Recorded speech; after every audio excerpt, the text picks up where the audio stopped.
So the last factor that we look at when we're trying to identify a quality business is number 6, valuation. Now, my goal when I'm looking at the valuation of the company is to not overpay for the company. I want to either pay a fair price or pay a discount, meaning that the company is undervalued at the time that you buy that stock. Now, I'm not the biggest proponent of sitting around and waiting to find stocks that are deeply discounted, only because I understand that if you don't overpay, if you pay a fair price for a stock and you invest in a company that has high returns on capital and great cash flow generation, you will do well with that investment. So I think sometimes it can be overrated to just sit around and wait on deep discounts. This is why I focus on quality businesses. If you listen to some of the big time hedge fund managers of today, Manish Prabhai, Terry Smith, even Warren Buffett, they will talk more about quality businesses than they do valuation. Of course, they're looking at trying to buy stocks that are undervalued. They want that margin of safety. They want big gains, but they also understand buying and holding quality businesses is the key to long-term investment success. So a quick way to identify if a business is undervalued, fair priced, or overvalued is looking at the PEG ratio, the price earnings growth ratio. Now, Peter Lynch is the great investor that is known for being a proponent of using the PEG ratio to help value a company. So what the PEG ratio is doing is comparing the current price of the company to the earnings potential of the company in the future. So the theory is the PE ratio should equal the earnings growth of the company if the company is fairly priced.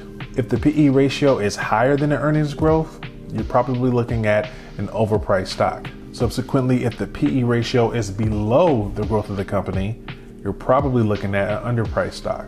So if the PEG ratio identifies that a stock is either underpriced to fairly priced, we're looking at that as a potential great investment.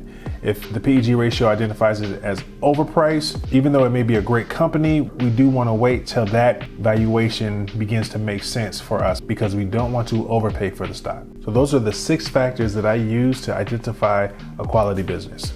We're evaluating the revenues, the margins, the free cash flow, the balance sheet, high returns on capital, and we're using the PEG ratio to make sure that the company is properly valued or undervalued before we consider investing in that company. Now, as a wise investor or smart investor, we want to grow our money, but we want to do it while reducing risk. You cannot eliminate risk with investing. All investing involves assuming some risk. You can't eliminate it, but you can mitigate those risks. So we use these factors to help us mitigate those risks. If a company checks each of those boxes that we discussed, the chances are it's probably a safe investment. You can't predict the future, but you can do the work up front to reduce the risk of losing money in the future.